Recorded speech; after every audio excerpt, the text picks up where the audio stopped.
Hi crafty friends, Candace Gillespie here with Candace's Canvases. I have been so excited to show you this coffee cup album process video. I'm actually the most excited about showing you the finished product. So be sure to subscribe and to hit that bell icon so you know when my next videos are uploaded. And that's Jacob saying hi. So supplies used along with my mailing address and mailing address and links to my social medias will all be in the description bar below. Also, if you haven't joined my Facebook group page, go ahead and head on over and look for Crafters Anonymous by Candace's Canvases. Okay, so basically all I've done here is I've opened up the cup along the seam, and then I punched out the bottom, and then I'm cutting off this ratty kind of bottom seam there. And then I'm just barely finding the center because I want to score 1/8 of an inch on either side of that center. So I know that I'm putting it on the center because I drew a black line on my scoreboard, and so the center line, I'm following that line, and then I'm just scoring it 1/8 of an inch on either side of that. And that's how I found that. A lot of people who make these actually don't even make a spine like that. They just kind of fold it in half, and you can absolutely do that too. So this art impression stamp was a part of one of my Hobby Lobby everything on sale purchases, and this is going to work perfect. I forgot to tell you in the beginning, but my friend asked if I would make her parents something for their 40th anniversary, and I couldn't help but to just indulge and make something so awesome. This probably took me 10 to 12 hours to make total. So usually that happens when my family is all in bed. It's hard to get in the craft room and have focus time when they're awake. So here I'm just stamping down with, I think, VersaFine ink, black onyx ink, because I'm going to use watercolors. I'm actually going to try the, what are they called? Arteza Arteza paint pens. Oh man, I can't think of what they are.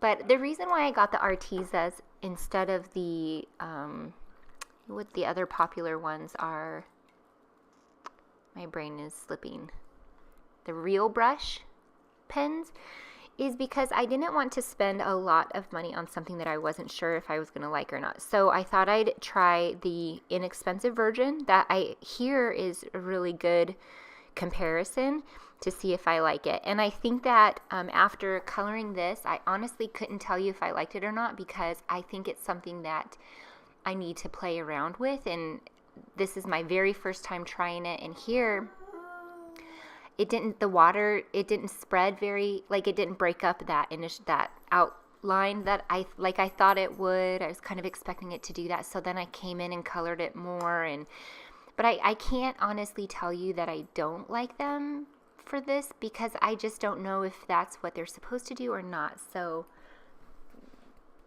my son is eating right here next to me, eating seaweed, the roasted seaweed, and he looks at me and shakes his hand and says, "All done," like he wants more. Do you want more?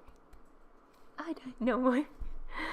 Okay, we're trying here with the baby sign language. You guys ever do that with your babies? I think it's really helpful because, I don't know, they can talk before they can talk, so. All right, so here I just colored her hat. While I had the red out, I colored her hat and the umbrella and her boots. And then I have the gray, and I'm taking advantage of while I have that out, and I'm just coloring their hair. And I do add some shadows. So here I am coloring his hat. I just did lines straight down, and then I did kind of in a circular way lines in the opposite direction to give it kind of that cross hatch look. And I did it with a couple different brown colors. And then I take my water brush here and just kind of blend those together. And they have this set I got, I can't remember, maybe it was the 25 set. It didn't have a bunch of skin tone colors. So like I said, I can't give you an honest review of these just yet because I wasn't coloring to review, you know, I was coloring to just go, okay, you know what, I'm going to try these out on this. And so here you could see I'm bringing in my water, and I thought, oh darn, that didn't spread the color like I thought it would. So I end up going over all of it with the pen. I keep wanting to call it a paintbrush. So why am I making them a coffee cup album for their 40th anniversary?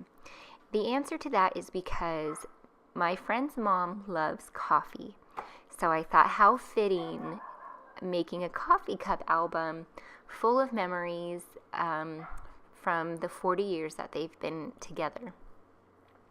One of the things that he loves is ice cream with milk in it. I know that's not uncommon. Give me a shout out down below and let me know if you are a fellow ice cream with milk in it lover. And so all throughout this, I even hand doodled some ice cream cones. It's 6 o'clock. Did you guys hear that? My computer just told me what time it was. I'm not sure. I have a new mic for my voiceover, so tell me in the comments below how the mic's doing. Is it too much, too little? I don't know. When I listen to it back, it seems to sound fine, but I had a comment saying that the music I had playing in the background was really loud, which I normally put it at about 32%, so that kind of confused me a little bit. So let me know if there's something funky with my video. Let me know in the comments so I can fix it for you on the next video. Usually when it's posted, there's not much left I can do. Alright, so coloring in his pants and his jacket brown and his shoes brown, and then I'm coloring this bench in a darker brown, and I think I'm trying to add a little more color where there might be shadows.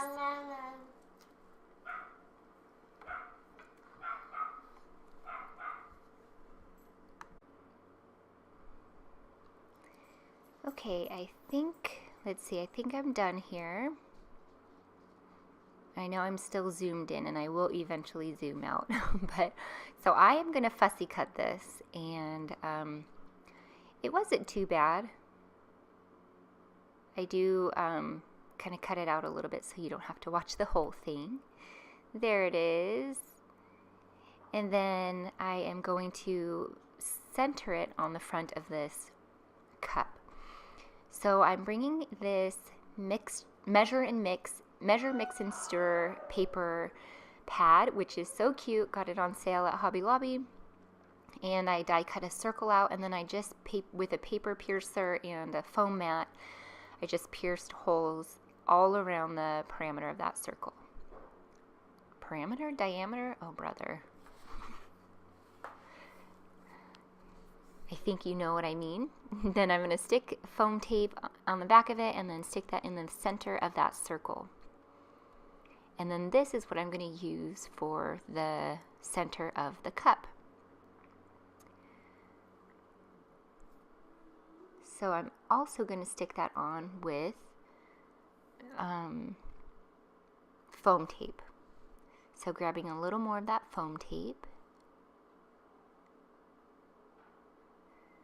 So these Tim Holtz scissors are supposed to be non-stick. I find that my, what are the 9-inch scissors are way more non-stick than the medium ones, the 6-inch ones. It's interesting. Okay, so my next step in building this album is to flip it over and trace it onto patterned paper. And the reason why you flip it over is because that's the direction you're going to adhere into your album. So if I copied it the other direction, it wouldn't have fit as accurate. Just cutting that out, and I believe this is the same pattern paper that's on the cover, the little circle that I die cut. It is. Okay, that's going to go on the inside here. Now you notice it's kind of waxy on the inside of these cups. My quick remedy for that is to just grab some sandpaper from my garage and just go to town with it. And just, I mean, not I just want to rough it up pretty good, not so much that it's like cutting through the paper, but so that when I add glue, it's going to actually stick to the paper that's beneath that wax. My second measure for making sure this paper doesn't come up is I am going to take it to my sewing machine and do a fun little zigzag stitch all the way around it, and you'll see that in just a minute here. So just with my fine liner glue bottle with PVA glue inside of it, I have links usually to the PVA glue that I use off of Amazon, as well as this glue bottle from Amazon in the description bar below. And just trimming off some excess hangover, and then I'm going to take it to the sewing machine. And ta-da, it is done. So it's red thread. What the heck? That doesn't go with a cup. The reason why I chose red accents is because my friend's mom's favorite color is red. So I thought this is going to be great. It works too because the Starbucks cup has green on it, and red is actually an accent color. Complementary color to red. So green and red go well. So here is, I printed up, I started to letter it, and then I thought, you know what, my lettering is just, one, it's never on point, but it was particularly not on point. This was late in the night. I had to make something work. So I went over to my husband's computer and just typed up, "You are the cream to my coffee," and then I put another sentence that says, "You are the milk to my ice cream." And I am going to just, hey, Jacob, say hi. Hi, everyone. He's 16 months old, so he's not quite talking yet. He signs more than he verbally talks. Okay, so I'm just cutting those out, and on the top there, kind of mostly by the woman, I'm putting "You're the cream to my coffee," and then down below I put "You are the milk in my ice cream." And these are all inside things that they would get because it's their life, so these were all tidbits that my friend told me about. Okay, now here I am using this awesome Tim Holtz ruler that I'm finding the center with, and then I'm coming down on each side about 3/4 of an inch.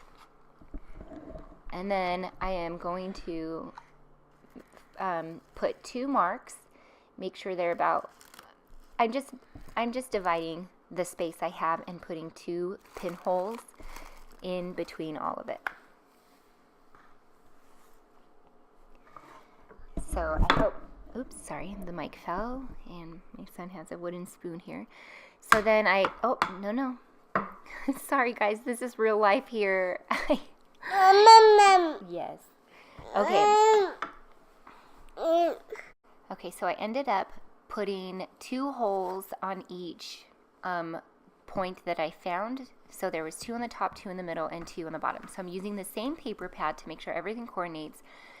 And I am picking out pages or patterns that I want the pages to be made out of. So I just stacked all that paper together and traced a, what is it called? When you make something and you keep it for reference later, a template that I had made on some former coffee cup albums. I'll link those former videos in the description bar below also. So here I'm folding them so that I will have an inside piece. So I'm making sure that no matter which way you turn the page, it's always going to show a pattern. So I hope that makes sense. Some of them, it's going to have 2 backs, 2 plain sides showing together. Now here I'm just eyeballing where to put my holes so that I can bind this. And it works out pretty darn good. I don't think it was perfect, but it worked out really totally fine. Okay, and I think I have 3 of these pages per signature.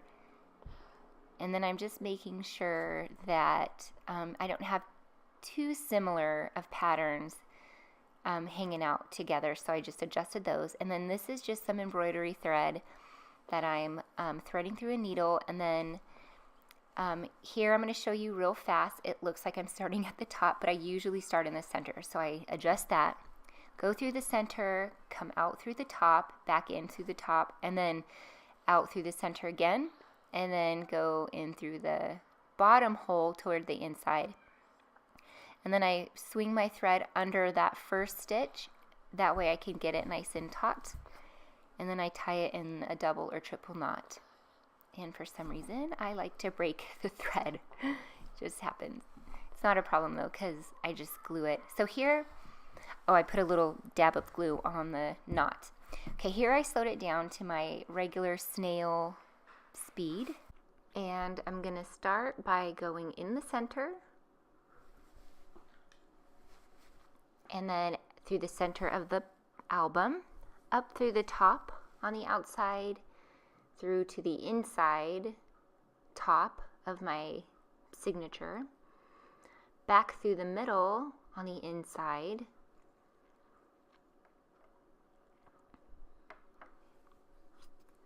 out through the middle, and then in through the bottom on the outside, through my signature on the inside. I had to fidget with this for a second, just lining up all the holes.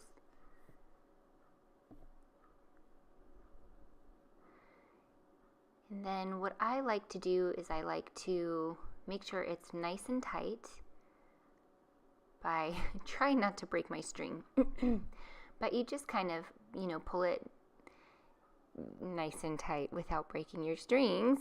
and then I like to bring it under my first little line there, and then I tie my knot. I usually do a double knot or 2 or 3 knots, and then I'll snip it off, and then I put a little spot of glue on the knots here. Okay, now it's time to glue the pocket pages together, and I do that just by using my fine liner glue bottle and gluing the ever slightest edge on the bottom and along the open side. And that makes my pocket open on the top, and I'll do that with all of my pages. Sorry, you can hear Bella, her bell, and okay, so I just cut out the rest of it, and then here I'm just snipping down where the pages are a hair bigger. And then I'm taking, I believe this is a 1 1/4 inch punch, and I'm just cutting about 1/3 of a circle at the top there, and then here I am just using this template that I had made prior, and I'm gonna cut out some patterned paper for the inserts in the book, in the pockets there, and then I just safety pin or paper clip the pages together so that they stick. And stay tuned for a video giving you a walkthrough through the finished book. Thank you guys so much for watching. Have a great day, and we'll talk again soon. Bye.